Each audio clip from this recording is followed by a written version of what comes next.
why I was sad when I leave UFC, because I didn't achieve what I want to. Mhm. I want to become the UFC champion. This is just a personal stuff. Like uh, I want to fight for the belt. I want to get in the main event. And stuff, and I couldn't do that. That make me really sad. Because I put my mind, man, gonna work hard to do that, but I also need to make money. I need to pay my bills. What up, Fightful fam? Shaquille Majuri here.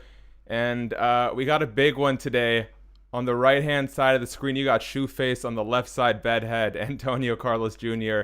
Thank you for making the time today. How's it going, dude? I'm good, man. Thanks.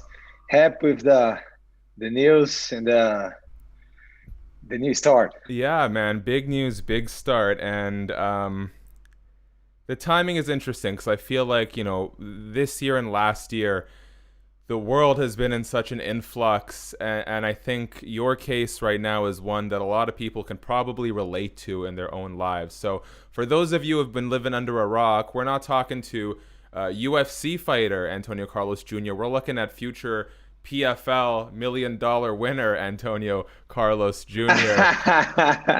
Let's talk about it a bit. You got released from the UFC. You made this transition to the PFL, and I want to dig into some of the stuff you talked about at the time of your release. The big one for me is how I think it might have been with MMA fighting. You're talking about how it took some time to digest this change and trying to figure out what's next for you. You seem happy with the new opportunity presented. What was sort of the eureka moment where you said, you kind of shaked off that loss, so to speak, and now you seem to be really optimistic about your career moving forward? Yeah, man. Well, from beginning, I think after the UFC was sold, there was a lot of changes in Mm-hmm. the organization. And I don't think was a good changing. You know what I mean? Well, there is this politics and stuff. They really like the trash talk kind of guy, and I'm not this kind of guy. I actually I like people. I love people. I'm always there to help everybody. So I'm not the kind of guy who gonna hate someone, for no reason. Uh, so I was I was unhappy lately, with these politics and stuff, So I was fighting. I was doing what I love to do, but I wasn't really happy, Mm-hmm. with all this stuff. And then the last 3 years was kind of hard for me. I passed through a lot of stuff. My granddad died. I divorced. I got injury. I'm not the kind of guy who gets injury like pretty often. But the last 3 years, I got three surgeries. I tore my back. I got ACL. I got meniscus. I got infection on my toe. So was you know pretty hard days, and I lost three in a row. I don't think I lost that fight. Against Rahal. All the respect to him. I think he's a great fighter, but all of these fights was pretty close. And after this fight against Brett Tavares, who get all credit, for this victory, because man, I lost. The way I come away, that was just perfect. How I put the way back. I was feeling so good on this fight, and was all his credit. He just defend so well. The takedown, so I couldn't put on my game. And after that, I was a little like, what's going on? What's the reason? What's happening in my life? What's happening in my career and stuff? And I kind of start asking myself, you know. And then I was released from UFC. I changed my manager, so now I'm started working with Domness MMA and Ali, and I got a good talk with him, and he gave me a new hope, Mm-hmm. like he opened my mind, and said, man, let's work. I don't leave nobody behind. We're gonna, we're gonna find the right path again, the right way. And even when I was on UFC, I look at the PFL and I said, man, I like this organization. I like the system that they use. You don't get the belt for like talking shit or whatever. You just get there. If you fight, if you win, you're gonna get the belt. You're gonna get the million. It's more sport than entertainment. And I think I feel happy, with this. So I don't gotta be fighting on Twitter. I don't gotta be fighting on Instagram or whatever. I need to be fighting on the octagon. I need to focus on the train. On my strategy for the fight. So once Ali told me, man, we signed the PFL. The organization that he won. Man, I was so happy. I celebrate with my guys. My friends and stuff. And I'm so excited. To get my debut on April 29th. So I take it you're not a fan of the idea that Conor McGregor will probably get a UFC lightweight title shot against Dustin Poirier. Man, it is what it is. Yeah, Like Conor McGregor is a great fighter and stuff, but I think there's a lot of guys better than him. that's fair. If you look at like Charles Oliveira, guys like that, I think they deserve it more than him. But it is what it is. It is how it works. On UFC, I completely understand. It is a business. It's an entertainment business. Mm-hmm. But as an athlete, I don't really like that. Yeah. You know what I mean? I'm so grateful for everything that I, not everything, but a lot of things that I live in UFC. The Ultimate Fighter was a great experience. Fighting on UFC was great for a while. I was good for them in some point. They were good for me in some point. It's not anymore. So, uh, yeah, as everybody know, I'm not Conor McGregor kind of guy. Fair enough. Fair enough. And I think one of the most important pieces of advice I ever got on my end of the MMA bubble is, there's not enough money in the sport to not love what you're doing. Yeah. So I think it's great that you're sort of segueing to something that is more in line with your tastes. Something I love to talk to fighters about, especially those who are looking at life after the UFC, is how has your mindset changed in terms of like that idea of being UFC champion, that sort of legacy is so motivating. But at some point in your life, in your career, you have to say, okay, but this is my career. How am I going to make money and make a living? Has that sort of changed? Did you used to perhaps weigh the legacy more than the income? And are you sort of starting to see the benefits of maybe looking at somewhere like PFL where you can make some really serious cash for yourself? Uh, Man, like it's kind of it's kind of hard, Yeah. to separate that. You got your goals, you want to achieve. Like why I was sad when I leave UFC because I didn't achieve what I want to. Mm-hmm. I want to become the UFC champion. This is just a personal stuff. Like uh, I want to fight for the belt. I want to get in the main event. And stuff, and I couldn't do that. That make me really sad. Because I put my mind, man, gonna work hard to do that, but I also need to make money. I need to pay my bills and stuff. And I see when you trash talk and stuff, you get more views. More people want to see you, but I don't feel good doing that. Yeah. You know, so I was kind of confused. What should I do? And on my mind, I was confused. Should I do that just for the money, or should I be myself?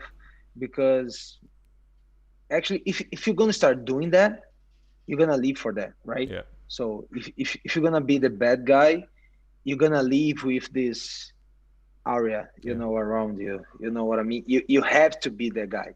You can be the nice guy sometimes and the bad guys another time.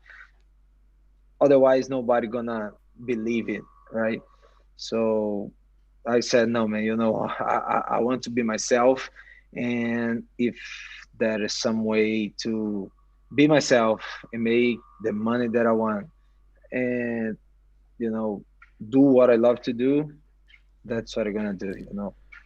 before we move on to the future, were there any other promotions you were in talks with other than PFL? Man, I told Ali, man, I want to fight PFL. All right, that was the number one He choice. said, okay, I'll work on it. You Love know it. what I mean? All I right. don't know if he talked to any other like organization. Um, I think there's a good ones over there. You Mhm. know, UFC is a good organization. You know, Bellator, One FC, and but yeah, when I talked to Ali, I said, man, I want to fight on PFL, Okay, and so he did it. I love it. Oh, and Ali's got good relationships there. Let's look forward. You're gonna fight Tom Lawlor, and sort of your opening PFL contest. I don't want to sell Tom Lawlor short. He was a very good fighter who got done dirty by the athletic commissions, but he hasn't competed professionally since November 2018. He is a pro wrestler now, so he's not doing this full time. Do you expect this to be a bit of a easy fight for you? I'm not to say you're not taking it seriously, but how do you sort of evaluate his skills at this point? Man, nah, I don't believe it's gonna be easy. You know, once he get his sign with PFL, he get this chance.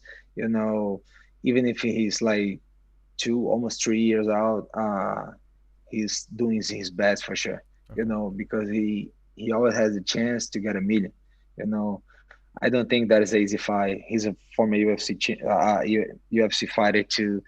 You know, yeah, he's a wrestler. You know, wrestlers used to be like tough guys. You know what I mean? No, I don't think it's gonna be an easy fight. You know that there is no easy fight. You know, and even if you fight like some kid like 100 pounds less than you, you gotta give your best, and that's what I'm gonna do too. You know, I don't wanna get into the octagon with the mindset. I wanna Yeah. get there thinking like I'll be fighting with the champion. You know, because next fight is always the most important fight of your life. You know, that's what I think.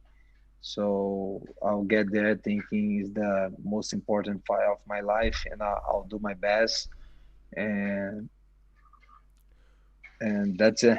You know, I don't really care who is in the other side. It sort of used to be a situation where all the major talent was in the UFC, and then you had, a couple big stars elsewhere. But if you look at PFL's upcoming season, we're talking uh, Kayla Harrison, Claressa Shields, Anthony Pettis, Rory MacDonald. Was it a good sign for you when you saw, wow, look at all these other big names that are joining the promotion? Yeah, as you see, you know, a lot of guys are like leaving UFC, Hmm. you know, and going to another organizations. This is good, so there's no monopoly. You know, Yeah. like that is more options for everybody. This is really good. If you get only one organization, you know, it's not good for the fighters. You Yeah. know, as a fighter, you know, I think this is great for us. You know what I mean? This is great, Uh, and these organizations are growing. You mhm. know, I see the PFL, man. I look, I said, wow, you know, a lot of big names, former UFC fighters, former, you know, a lot of guys growing inside the PFL like Kayla.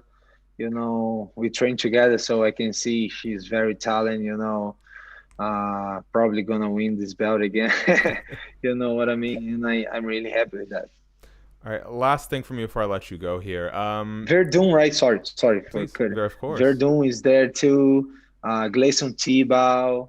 You know, you see Nathan shoot. You know, Thank, he beat a lot of like uh, uh, uh, great fighters too. well, You thank you know. for doing my job for me because as I was prepping this question, I was Googling. I'm like, if you saw me looking down my screen, I'm like, who did they sign? Who did they sign? Who did they sign? And I knew I was missing a bunch, so thank you.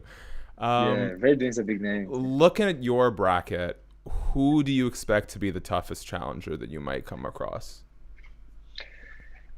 Oh man, everybody, you know. But if you gotta pick somebody, I would say uh, there's Jordan Young. Yeah. He's my, you know, training partner. So emotionally, it's not gonna be good. You know Yeah. what I mean? So I hope I only find him. I'm only facing him in the final. So it's gonna be more fair with us. Oh, There's a lot of great guys, you know, but I think he's for being my training partner. That is Cesar Mutante. You know, he's my buddy too. You know what I mean? We don't train together, but we know each other. And Emiliano Sordi, you know, Yeah, he's the champion. He's Argentina. There's this classic like Brazil against yeah, Argentina. So I think it's gonna that'd be be a good one. would be nice too. Yeah, Yeah. that's interesting. I never thought about that, but in this sort of tournament playoff format, you don't really have a choice to say, no, I'm not going to fight my friend. If you guys are both in the same bracket, you're both in the same bracket. Yeah. Yeah, tough. That's it is what it is. It is what it You know is. what I mean? Yeah. If you gotta fight, we're gonna fight. You know, so you actually don't train together too much. You know, but we always seen each other. You know, sometimes we train together Mhm. because like he used to be 185. I used to fight 185. We got the same weight, so we kind of train together sometimes. You know, but he's not like I would say my best friend in the gym. But yeah, it would be weird. You know, fighting somebody who train in the same mat as you do. Okay, an actual last question for me here. Should you win the $1 million, I don't know what it looks like after taxes, but should you win the $1 million, what is the biggest like frivolous purchase you'll make? I'm sure you're gonna be smart with your money, but what's the one thing you're already looking at? Like, oh, if I make a mil, I'm definitely treating myself to Man, I didn't think about that yet. that. You know, Yeah. I don't know. I already bought my house. I got a nice car. I'll try to, I don't know, maybe invest on my gym a little more. Just open the Oh, gym. sweet. You know, maybe do some. Uh, I don't know. I think that's what I'm gonna do. You I know, like it. because I opened the gym, so I think I will invest a little bit more in the gym. You know, Responsible, responsible. I don't that's like it. it. All right. All right, I'm gonna buy Ferrari. You I know, like do it. some Maybe a shit. home theater. Home theaters are fun. All right, Antonio Carlos Jr., thank you so much for making the time today. I'm really excited to see this next chapter in your career, and please don't forget about me when you're off blowing millions of dollars, okay? Thank you so much, brother. I appreciate for the interview. Fightful.com